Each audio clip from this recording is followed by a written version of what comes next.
First of all, thank you, Dan, for that wonderful introduction. And yes, this is my pulpit. And good afternoon to all of you, and we welcome you to the City Club of Cleveland, where we're devoted to conversations of consequence that help democracy to thrive. Today is Wednesday, November 29th, and I'm the Reverend Clarence W. Hall Jr., Senior Pastor right here at Morning Star Baptist Church. And it is my pleasure to welcome each one of you here to Morning Star, as well as to introduce this evening's forum that's being held in partnership with St. Luke's Foundation, discussing food justice in Cleveland. Since 2022, hunger and food insecurity has worsened among households. As a matter of fact, with 1 in 8 houses struggling to put food on their tables, many have been going without any necessities in their life in order to be able to try to what they can to put food on the table.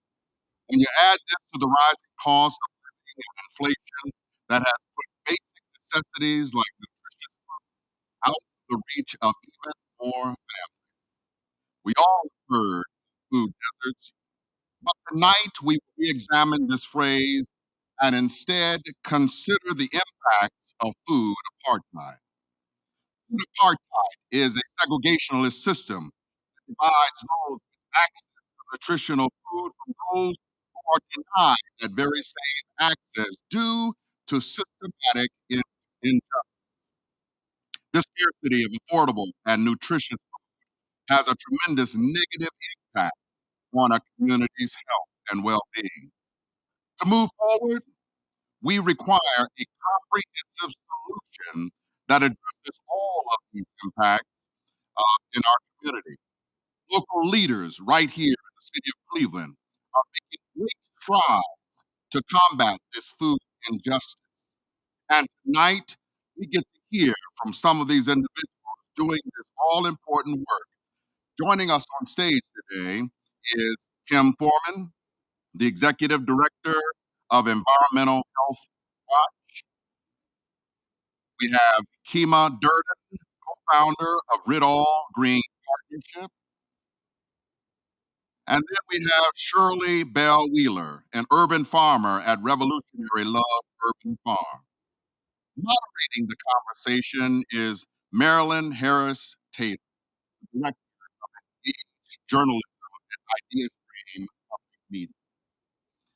If you have any questions today for any of our speakers, you can simply text those questions to 330-541-5794.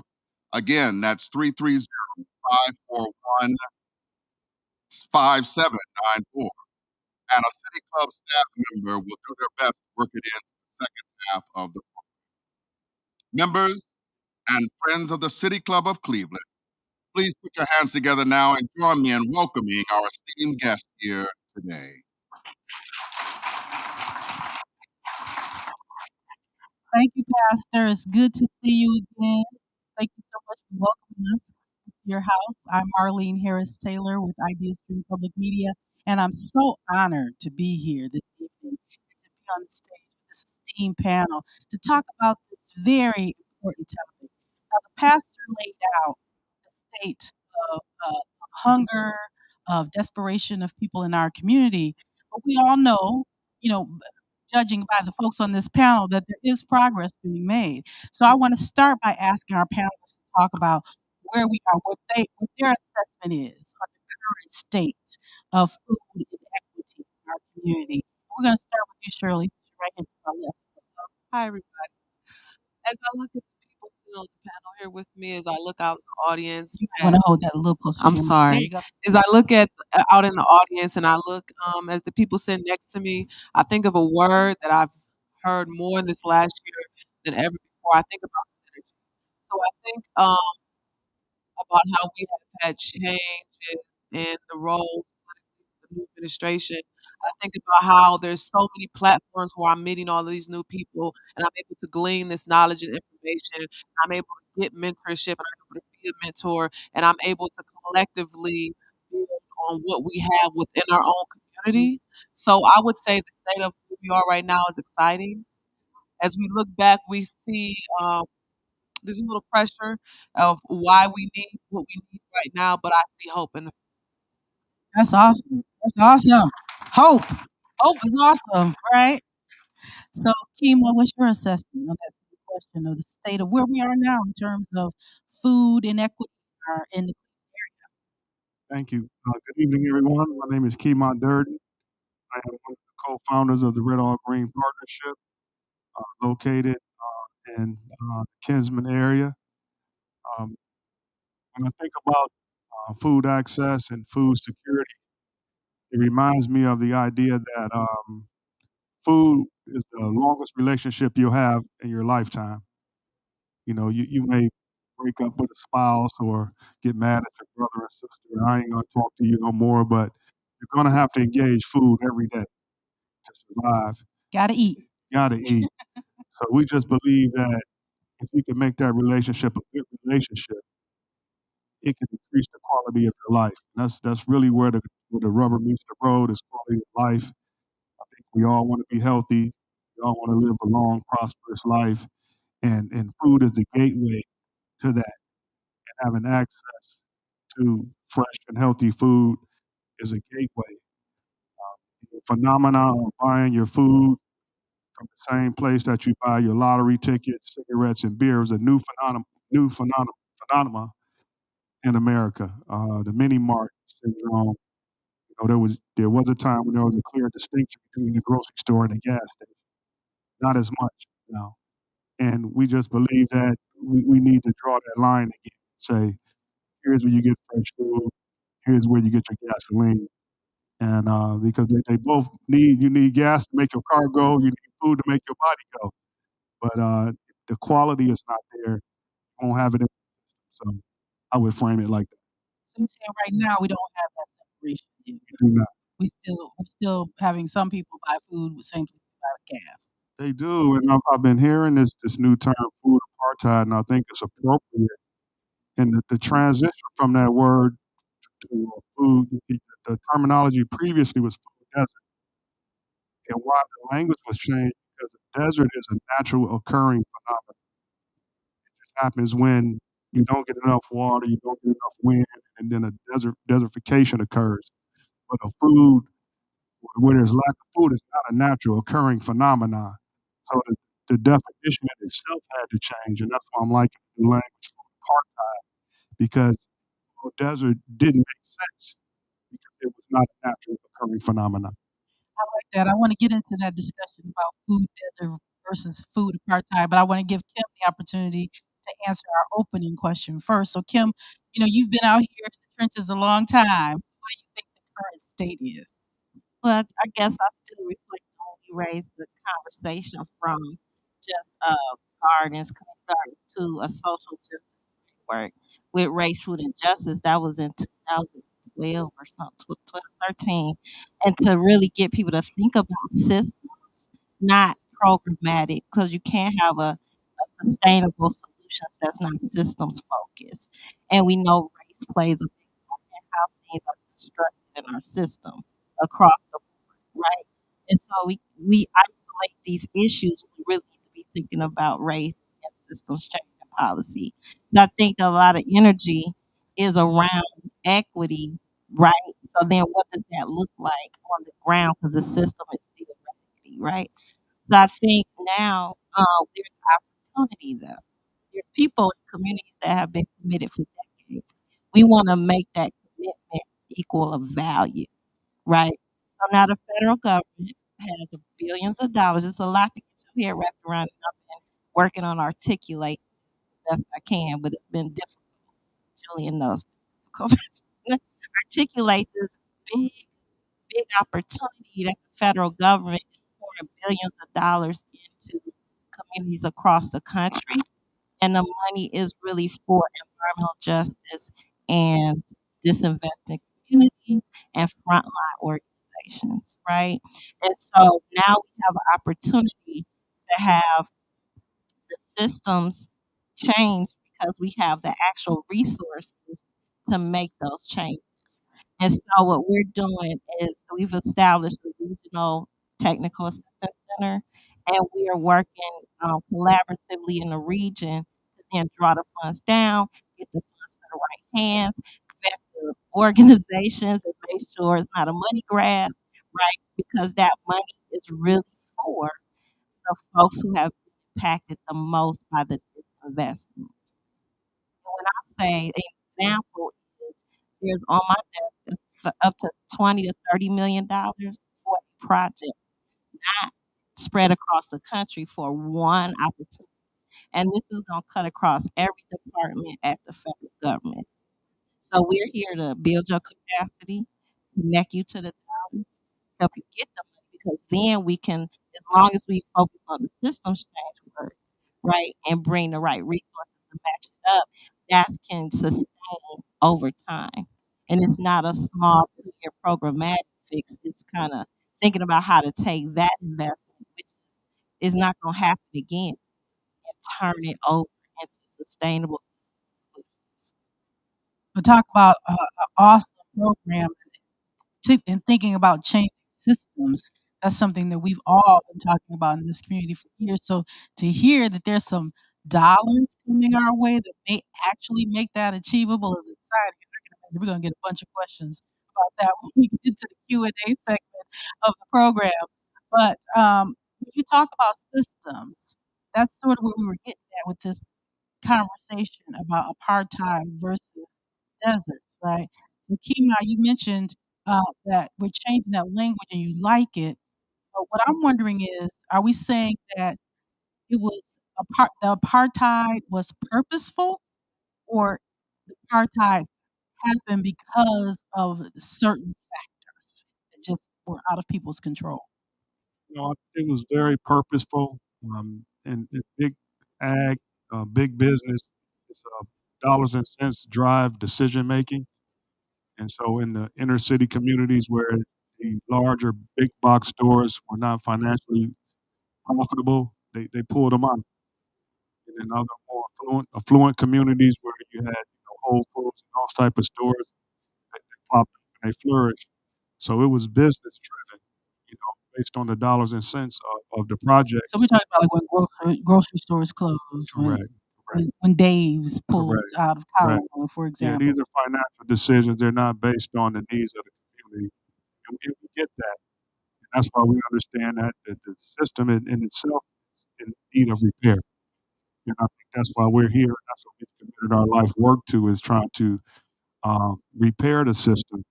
But there's a converse to that because there's some quotes that have been made that if you can't repair a system, replace it with something better. And I think that our work that we've committed to is in that cycle harmony with that.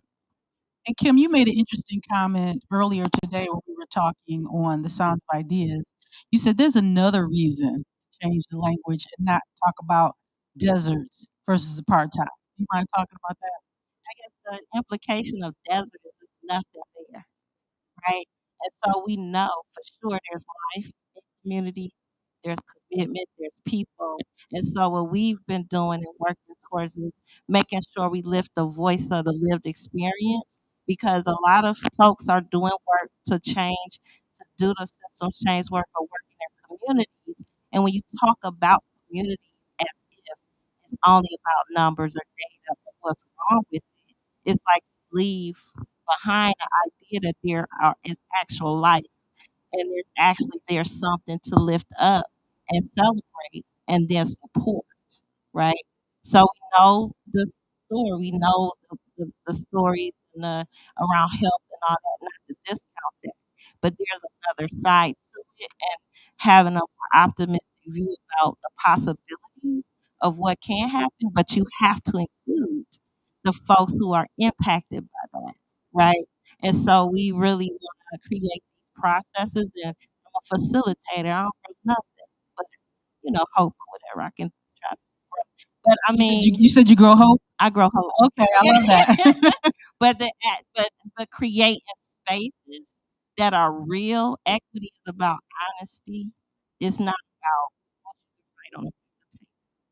So it's like the people with those lived experiences need to be part of the process from inception to execution, not in the middle of it, not to have a community meeting. This is a relationship. and we're doing that with the food co-op group. It's centered around the people who live in that community, right? And we make sure that that table is balanced. And it's been years. They have been working for years on the idea around an ownership model with money, without money. The commitment is there, and that's the kind of stuff that we need to really talk about because people will participate and show up every 2 weeks for years to make sure that they're participating in the change and also connecting that program to policy with everyone at the table, with decision makers and residents, month after month after month. So that does create some small policy changes with the institutions. So that's what I mean by let's not just talk about what's wrong. Let's look at other opportunities. And that's why I said it's a different perspective from the desert conversation because it does sound like it's nothing. Like it's nothing. Well, apartheid kind of applies to that it's something that's being imposed on you. But I know that we do have these areas of hope, and surely you're one of them. Shirley Bill Wheeler. Let's talk about your urban farm and how you have, taken the reins to build something that is providing hope in the community. So I live within walking distance of my farm. If anybody is familiar with the area of where my home is or where the farm is, there was a narrative as we were impacted by trauma. So as we think about this, a lot of things, a lot of experiences that we may go through in our communities, to have that idea of hope that you talk about, growing hope, to address healing, to create a safe space, to just walk down the street and then just see this oasis of green space and flowers, healing aspects of nature, and just the healing aspect of being able to know where your food comes from and having just the joy in growing is so important to us. Hope is an important thing. So I just really feel blessed to be able to. I in a recent conversation with another grower, he spoke about the fact that we are lucky to be able to have soil that is able to be cultivated. And I never thought about that, how lucky and how blessed we are to be able to live in a place that is able to be cultivated, soil that's able to grow good stuff. But also we have a community that is cultivated. We have good ground here in the people that we have, and we're able to build upon that hope and build upon that synergy and build upon holding institutions and people accountable and move in the direction that we need to go. Talk a little bit. Can you tell us about how you came up with the idea for the Revolutionary Love Urban Farm? Oh, okay. So Julia mentioned Neighbor Up earlier.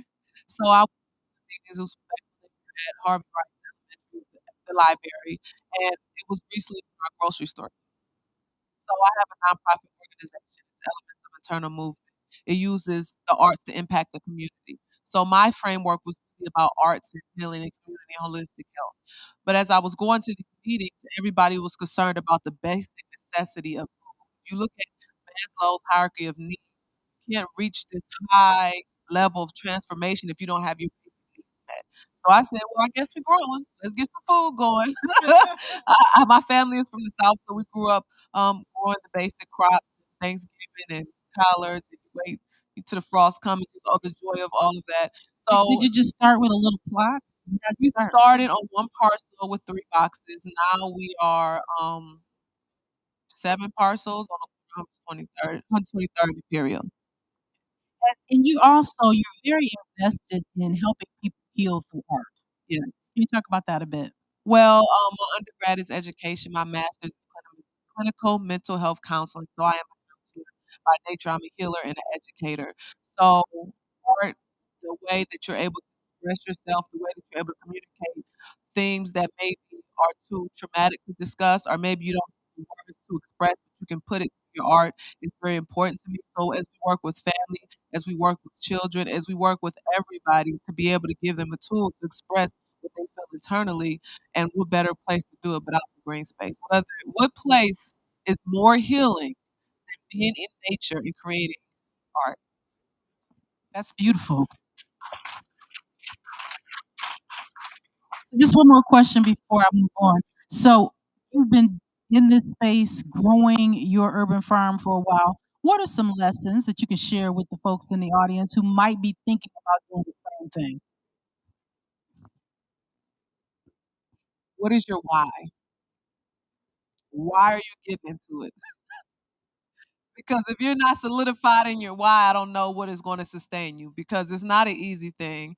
Growing anything, growing a child, growing a farm, growing anything is not easy. And if you're not really grounded in what your why is, on the days when you're crying, on the days when it's just you, on the days when the deers came and ate all your collards, I think we can all relate to that.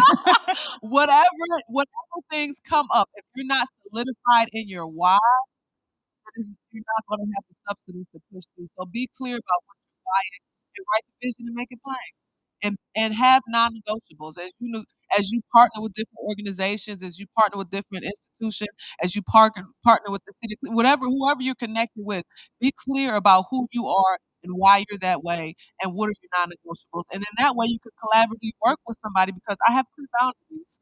But we can work together, but I have my clear boundaries. So, Kima, I'm going to ask you that same question. Your All Green Partnership. You guys have been doing this for how many years now? 13. 13 years. So I know that you have a lot of wisdom to share with this group on how to get started, some of the lessons, some of the things you wish you had done differently along the way. First, I want to thank my brother and friend, Brother Tim Tramble, for helping us get started in what was called the Forgotten Triangle. Now it's called the Urban Agricultural Innovation Zone, right? Come on. I mean, that's a woo! I'm giving you the snaps. I'm giving you the snaps. And I can't thank him enough. And Brother Julian, who's been a long-time friend and supporter of all this work. And I sort of fault him for me being here because he nominated me to be up here today. But I think I would take your question and pose a counter question and ask the audience to think about how did we get here? Why are we even having this conversation? When we are what's said is the most intellectually evolved entities on the planet versus animal life. But in the animal world, they eat enough, they kill enough, it's enough for everybody. I mean, they dispose of their waste. There's no what do you call it? Uh, landfills for animals. You know, they don't have a landfill. How do we get here? Because until we understand how we got here, we're not gonna really know how to get out of it. So we'll just keep doing the same thing. For those that come from particularly an African American background through the South, we all knew how to farm. At least our grandparents or great grandparents, at some point, agriculture was a major part of our existence. And how did we lose that? And what was the cost that we paid to give that up? We gave up fresh food for TV dinners, right? So it was all, again, it was driven by marketing, advertising, the push for dollars, the mass selling of consumer items. All of those things took us away from the source of our strength, which was the land. And the land has always been our greatest connection because that's what we came from. And so now, as we look back, we find ourselves in this quagmire about we gonna eat at. In some writings they say the sparrow don't have to worry about where he's gonna get his next meal. The deer, the rat, like you say, the deers they're gonna eat up our gardens. They gonna find some food. But we, as this intelligent, elevated human species, figured this out. And I think we sold our souls for something because we live in a throwaway environment. It's cheaper to buy a new one than to fix it. This cheap commercial produced environment now that has spilled itself over into the food system. And believe me, it's needed because we got to feed the world. But the way it's being done, it's probably not the best model. And if we're willing to be brave enough to think outside the box, another way we can do it than how it's being done. So the example I would give in the European model, most European cultures don't shop for the whole week. They shop every other day because they can go to a local market and get fresh food just enough for a couple of days, and they go back for a couple of days because they have access to fresh food. part of our story is that because we grew up, or our great grandparents or great grandparents grew up in the Depression era, the idea of hoarding food became almost a mainstay. So raise your hand if you got a mother or a grandmother or great grandmother with a white freezer full of food, right? That ain't been eaten in like 30 years. You could probably take one of them chickens and hit somebody in the head with it's frozen so hard you couldn't even eat it no more. But because that was born out of I want to make sure I have enough for my family, right? And that carried over into this whole idea of now I want to, the idea if somebody came to your home and you didn't have any food in your refrigerator, they say you poor or you ain't got no money. But that might have been the best way. They say I don't need food for 8 days in my refrigerator.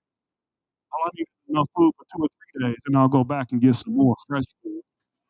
And then so what we've done at Ritall is we've tried to take this knowledge because most studies say that if a trade or a skill is not passed on within 10 years, it's lost. So we said, how do we re-energize the youth to get excited about farming again? Because when we came in and began to talk about farming, most of us at that time had come either 40, late 40s, early 50s, some approaching 60. We were like, we got to give this back to another generation so they could carry it on. What good would it be? What good would it be to build an 18-acre site, and then if God forbid, if something happened to one of us, and it just goes away? We have to have intergenerational wealth, which is great food to pass that down to. You need a plan for sustainability, is Yeah, what you're yeah, saying. even But can succession we plan. back up for a moment, though, and talk about how you built this 18 acres? Well, this is the story. This is it. It was born out of a need. They say nature abhors a vacuum. So if there's an empty hole, nature's gonna fill it with something. And it was an empty hole in the community. And uh, Brother Tim had plans for the community that we're in many years ago for a tree nursery. And when we approached him and we talked about doing this, the city got involved and said, "Hey, if you guys can do it, do it." And it was in a very tough neighborhood at that time, Garden Was Valley. the land all cleared out already? Absolutely not. So how did you go about that? It was filled with trash. It was one of the most notorious dump grounds in the city of Cleveland. When we came on, there were 50-foot pile high of trash where individuals, instead of they were doing a demo of a house, they would just dump the trash in the street as opposed to taking it to a dump and paying money for it. And we still fight against that to today. But it was born out of this desire. So my partner and friend Damien Forche, rest in peace today, is the celebration of life for him. He passed 5 years ago today, so that's bittersweet. But he was an exterminator in public housing, one of the longest minority exterminators in public housing. Worked environmental health watch for many years, Stu and Kim. And after going into the unit, so there's a saying in public housing that there are only two groups that's allowed inside the projects. That's the mailman and the exterminator. Everybody else is just driving by. But to go inside the units, and when he went inside the units, he was so touched by the diet of the children. They were eating barbecue Cheetos for breakfast or now laters or if anything. And he said we had to do something. And our answer was, let's do Ritall. And so, Ritall, people always say, where'd you get that crazy name from? But it came from an exterminating company, Ritall. And we changed the name to an acronym to mean redeem, integrity, and determination for all mankind. Because like Kim said, we're growing hope, we're growing people, we're growing lives, we're growing community. And that's our whole mantra is So what was it transformation. like in those early days when you were getting started? It was difficult. It was difficult, but we have a phenomenal team at Ritall. Uh, Damien, Randy McShepard, myself, many of the others. We all grew up together from 5 years old. So we already had a very close relationship throughout all of our entire lives. So we came into this work with instinct for each other. So there was no competing for jockeying for position. I'm in charge. Do this. And, we all knew what we could do, and we all exercised our superpowers very wisely, and it allowed us to grow. So you started on this land, it needed to be cleared out with so much stuff on it, and you managed to do that. So describe for the folks who are not familiar with the farm, what's all there today? It's quite impressive. Yeah, yeah, it is. It's so our main focus is training and education. We believe that people need to understand why to make the health choices that they make. Why choose a tomato that costs, $2.99 versus a Big Mac that's 50 cents, right? You can get two all beef patties, special sauce, lettuce, cheese, pickles, onions on a sesame seed bun, for 99 cents. Some of us remember that Right, commercial. right. Versus, a tomato or apple that may cost $1.99 a pound. But we believe at Red All that all of us in the audience, we want the best. It's, do you have access to it and can you afford it? And So, you have a greenhouse on the site, right? yes, we have 8 greenhouses. We have a full-scale tilapia production facility where we grow up to 80,000 tilapia fish that we breed. We have a tree nursery now. We are a Class 2 compost facility where we bring in up to 40 to 50,000 pounds of food waste every week that we turn into our nutritional black gold soil. We have our youth programming. Our youth program is really doing well. We just built out a oxygen dome that the youth put together. It's so exciting because they say each generation should do better than their parents.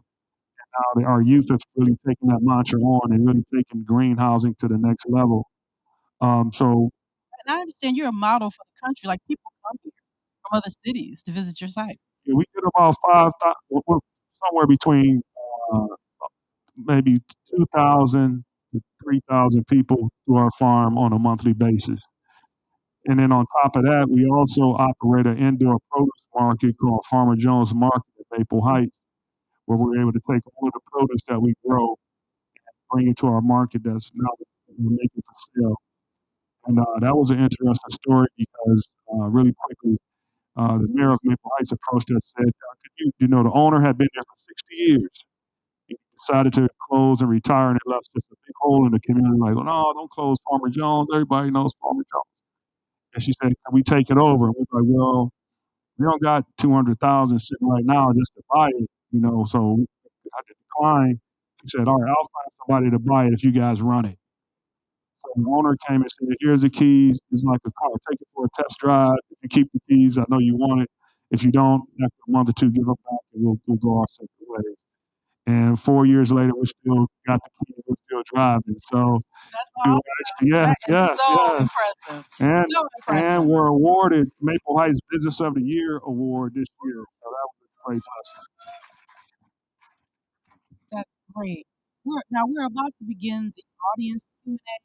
I just wanted to remind folks who's up here on the panel, I'm Marlene Harris Taylor, Director of Engaged Journalism at IdeaStream Public Media. For our live stream audience and those just joining us, we're discussing the work being done around food justice. Joining us, Kim Foreman, Executive Director of Environmental Health Watch, Kima Durden, co-founder of Ridall Green Partnership, and Shirley Bell Wheeler, an urban farmer at Revolutionary Love Urban Farm. We welcome questions from everyone, City Club members, students, community members, and those of us joining via our live stream at cityclub.org. We're ready for questions now. Can we have the first question? Uh, Hi, this is wonderful. My name is Merle Johnson. I taught school 40 years in Cleveland, so I always want to know about the youth. And I was so excited to hear that you have the youth involved in the Ridall program. I still have like two questions. Where do they come from? How do they get involved? And my second question is, do you go into schools and teach young people about what you're doing? Yes, we do. We have two youth groups. One is young adults, probably from 18 to 25. That's one group. And, 18 and below, which are like more like students. Um, so the majority of people that come, they come to our farm site. We believe that it's more engaging for them to see, for them to get out of the school building and really see something different. And the beautiful point is that most of the schools is in their neighborhood. It's in walking distance. So when we first got started, we were getting a lot of requests for tours from your Hathaway Browns and your university schools, a lot of the private schools, and not many from the public school. And we wanted to say, hey, what's going on? We're all public school graduates, products of Cleveland Public Schools. And then the local schools started to come. And it's one takeaway that I'll never forget that a child said to me one day that touched me to my heart. He had said that, he said, sir, I've never been to a field trip where the owners looked like me. And I said, wow, to this very day, that still touches me so much because it gave him another idea of what's possible. That you don't just have to be an employee, you could be an owner, you could run your own business, you could have your own things, you can do good.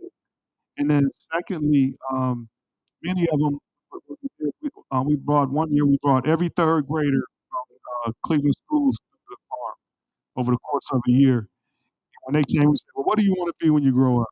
A basketball player, a rapper, all of these, things, and by the time they left, they said, I want to be a biologist.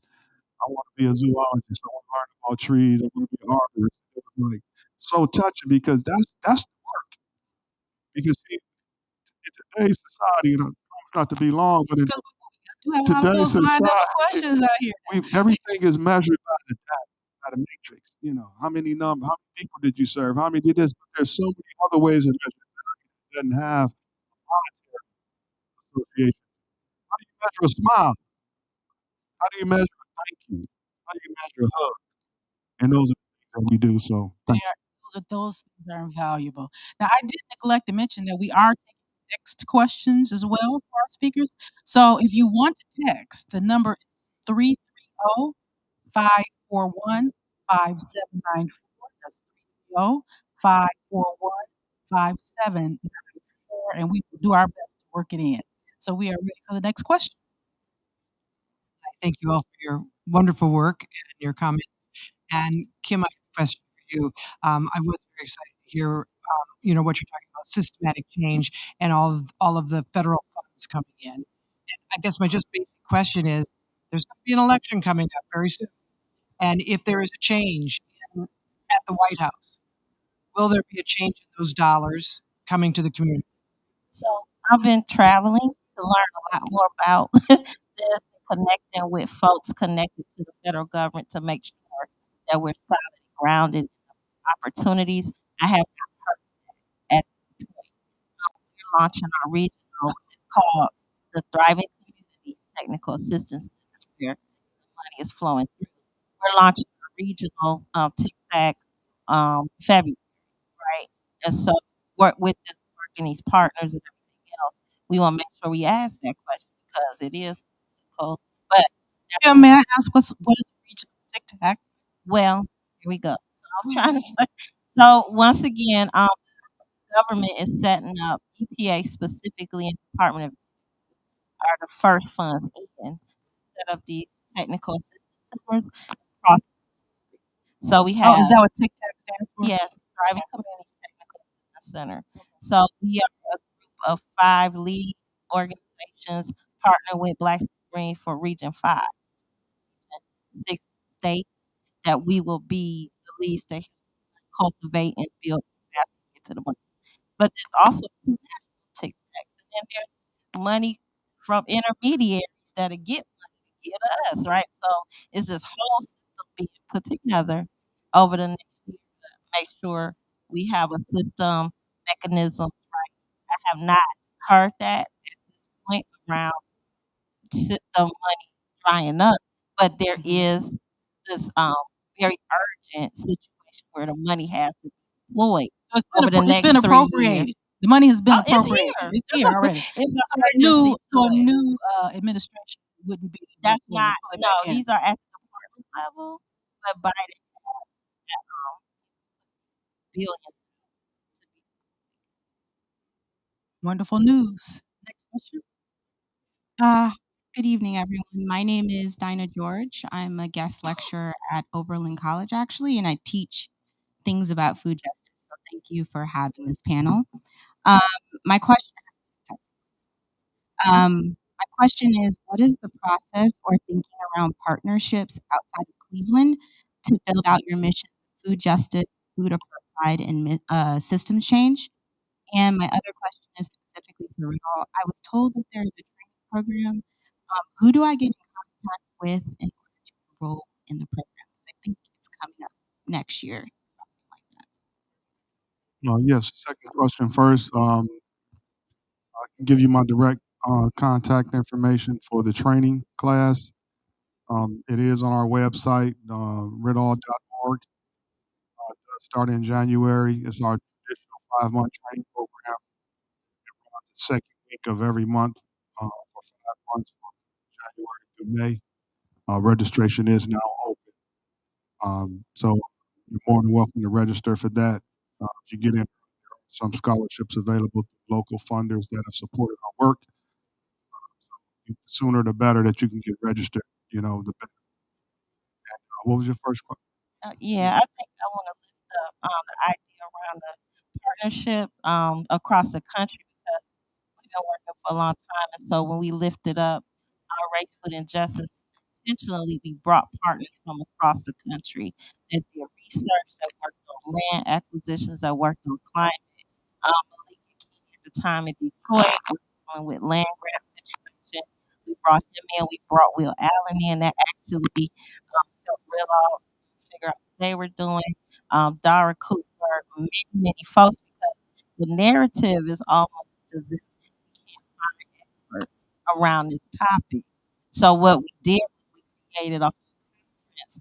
I've been with Damien since I was in high school. So me, Damien, and Dr. Rhonda from Social Justice Institute at Kate was like, okay, we're trying to have a conference. So that's what we did.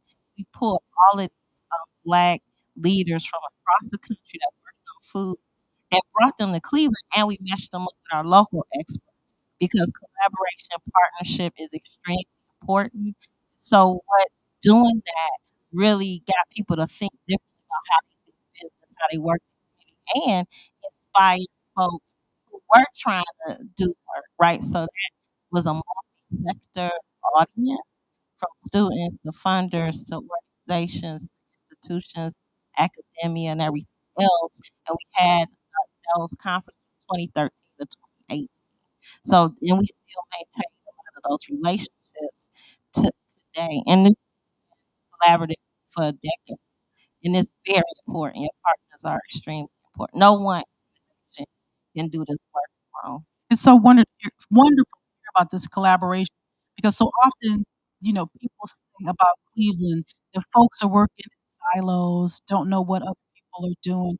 But it sounds like we have some real partnerships and collaboration in this food justice space. All this my plan. I'll do everything. Be like, I want to do this. They're like, okay. So we're gonna launch a lot of and programs from the farm space and brought people to the farm and introduced them to what we just back up. So partner collaborated from the dumping issue to Fresh Fest now, right? So we've been partnering, building, and scaling for decades. Oh, you mentioned Fresh Fest. That's really a wonderful event. Can you just, before we go to the next question, can you just talk about it a little bit in case people are not familiar? Yeah, so over these years, we've been doing all these different things, trying out from cooking classes, youth leadership stuff, and health and wellness. But Fresh Fest, it was a culmination of a national brand. We got emerging food, arts, and culture. And so we really thought about what's the narrative, as Kima said, about this community. And is it time to bring more culture and art kind of into the space? And it's extremely important. It's Black farm in the community. So we really were intentional about bringing Black entrepreneurs, food entrepreneurs, retail entrepreneurs to a space, festival of scale that everybody from all over participate, but also support entrepreneurship. We do food demos. We talk about we have a farmers market. So we integrated all these ideas we had over the years into that space to scale it so they can make money. So there's no social service tables. We don't need to tell poor people they're poor. And we make sure that we are intentional about bringing people together and not making money on them to That's great. make money. When does that happen so we can look forward to it? The second Saturday of September 14th, and we bring national artists to the community, and we have fun. Okay. We have to wait till next year, I guess. Okay, our next question, please. Hi, thank you so much for your commitment. I'm Jeremy from the East Side. I love Fresh Fest. You guys have done a great job. There's a lot of zero waste projects in the community. My compost, spell riders drop off bins, and Food Not Bombs has shares every week where they get donations from Westside Market and bakeries and make sure that food gets distributed instead of wasted. This year being a farm bill cycle with pass something that'll be in place for 5 years. Do you think any of the legislations have a chance? I know our representative Chantel Brown has further incentives for nutritious donations bill. And there's also the Hunger Network supports a incentivizing food donations. So if you guys could talk about getting businesses to donate more. Okay. Did you want to take that one? Yeah, I could jump in. We also work very closely with our family and friends. With Dan team at Roosevelt Riders, we're actually we take waste from those guys compost facility. And the challenge is a couple of challenges, particularly the recycling program. It really starts at the local level. The cities have to buy in to create a recycling program, which Cleveland does have a fledgling recycling program, which is going okay. But again, there's an educational component to it because what to put in what bin, people get a little confused, and there's some separation issues there. But the value is there. And challenge recycling and composting is that if we took in all of the food waste that's available in the city of Cleveland, both residential and commercial, there's not a large enough market to consume the end product. So we need more people to buy the compost. We could make 800 cubic yards of compost, but if we don't have a market to buy the 800 yards of of compost, then there's tweaks that need to be done to the business. So you make a great point. Uh, Cleveland is really in the forefront of some of that. We're in a partnership with Rust Belt with the Westside Market, collecting food waste there. We have um, eight, 8 acres that we dedicated just for food waste and composting. So it's very, very lucrative. Right now, we're introducing a new product called biochar that's added to compost to really take up the nutritional value the moisture content of soil. So we're on the cutting edge of it. We're actually in a 5-city USDA grant dealing with biochar. So we're on the front edge of it, working with Rust Belt, and a lot of work is going to be So glad to hear that different cities are working together too. Shirley, have you gotten into that space at all with the composting? So I get into it in a different aspect, in educating. You spoke about educating our youth, educating our young people.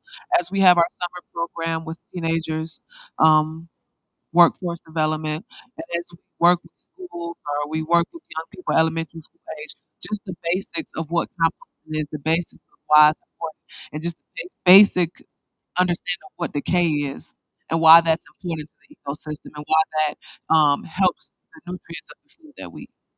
So, So how many youth do you have in your program? so during the summertime, we usually do about 30 youth during the summertime each summer. We're also we do programming inside of schools. We actually got our start at Juvenile Detention Center in 2013 when we really kicked off the nonprofit organization. And we're in different schools, elementary schools and high schools. If I had to put a number on it, this year, we're in 4 schools. I'm sorry, I don't have a number. I'm not Me but either. we're in 4 or 5 schools this season. So yeah, and then we have the summer program. That's so wonderful to hear about this focus on the next generation. Next question, please. So I hear two words that keep coming up, right? Education and systemic. And I remember when I was in school a few years ago, you were taught how to cook, right? And one of the issues that I see, I'll stop by distribution centers, food banks, and all the meat would be gone. The greens would be gone. All the nutritionally dense food is still there. So there is food there, right? I think the challenge is that one, we have whole generations that don't know how to cook anymore. And if they do know how to cook, I mean, when I was a kid, my mom cooked it, it tasted good. So I wanted to eat my vegetables. And you got Sister Carol, who almost turned me into a vegan because that sister can burn from non used to be four-legged protein.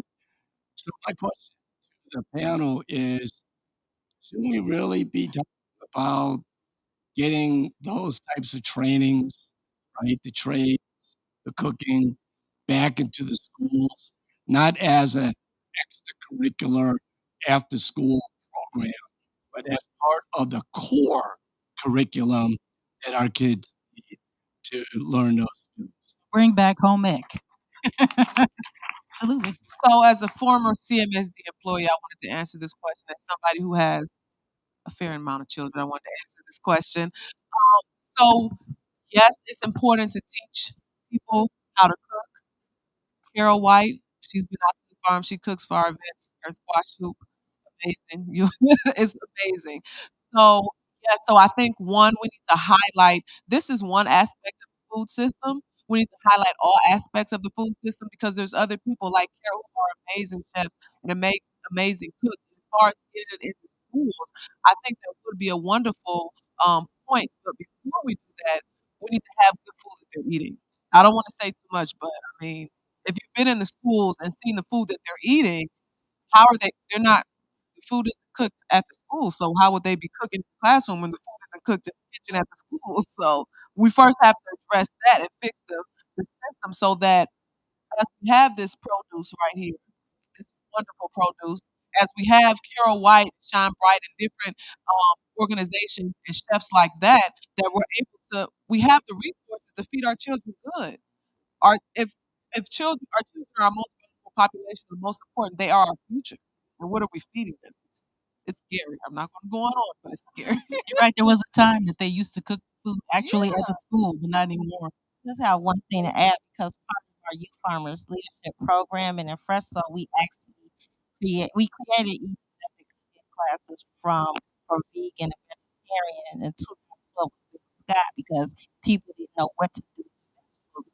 Handing out vegetables, all these community gardens, and nobody knew what to do. So that's where that came from, but also realizing the youth. I went to East Tech, and most of the youth are families. They really wanted to participate because we were deciding on how to put this together. We had a young vegan chef who's now trying to go to med school, by the way, our program. She taught them how to cook, and we taught people how to recycle vegetables. Because once again, we're working on system change. In the meantime, you live in this food apartheid space. So how can we elevate how you shop at Save a Lot? How do you shop at Aldi? And then in the cooking classes, they were working together as a community within the class, and they actually had to get their hands dirty. So we worked with King's Wife, we worked with Carol, and introducing the community to black chefs who did not serve meat. And it was purposeful, intentional. So the youth, I'm still building my organization. So hopefully we can build enough capacity to sustain stuff like that. Bring that because I feel like we have these models that deal work. We have probably service over 100 people, youth and adults through these series of sessions in Will Hill and in Central Kinsman. And it was successful, but we want to have enough capacity to story. It's like you have a great idea, a great program, but how to then you find a way to make it sustainable. Keep One closing comment on that question is that um, they- but I took home ec in junior high school, and we learned how to cook home ec.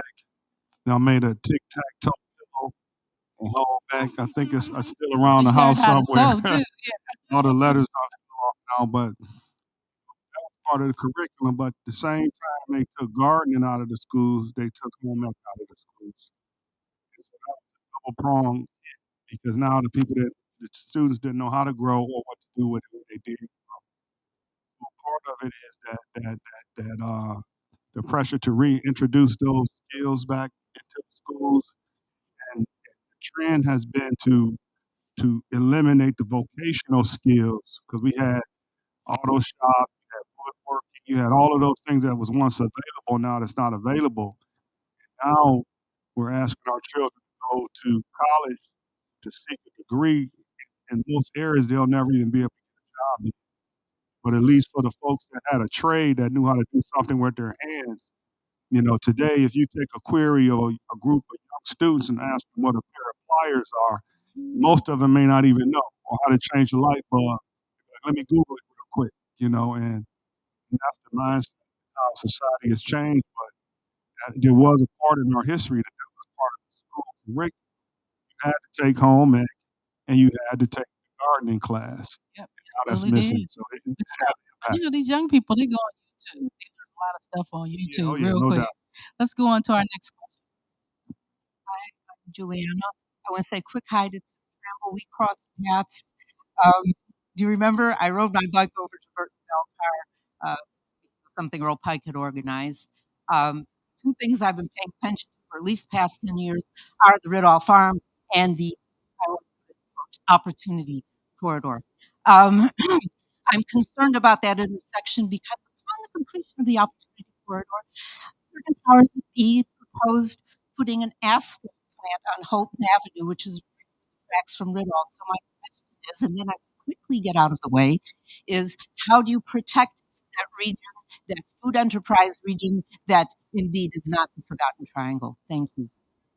Yeah, we pushed back on that big time and still are. We have stakeholders in the community that believe in that as well, that business model doesn't fit well for the urban agriculture innovation zone. This is the funniest sidebar of the opportunity corridor. When the idea first came to the community, it was like, no, it's wrong. They taking up the community, they put the freeway through the black neighborhood. And then when I found out after they built it how much time it saved me to get to work, I was like, I love it. I thought, no, I forgive you please for that. But it's true, but as a part of that effort, though, Coastal Construction Company, which was the lead contractor, as part of their give back to the community, we had created Damien Forche's Damien Forche Learning Center. We converted one of our greenhouses into an indoor learning center. And the Job Corps built some very, very beautiful octagon picnic tables, 8 of them hand built. And Kokoski Construction Company came in and poured a concrete pad inside of the whole greenhouse. And so as a result of that, we're very thankful for the community input that came back as a result of that project. But the whole idea is, just finding a way to partner with community organizations, and finding out what works, what doesn't work, being sensitive to the needs of our community because it's so often groups go into communities with with the idea they know what the community needs without even asking the community what they want. that is a great point, and that is a great point to end on, actually. And so this brings us to the end of our discussion, this wonderful discussion tonight. Can we have a hand for our panel?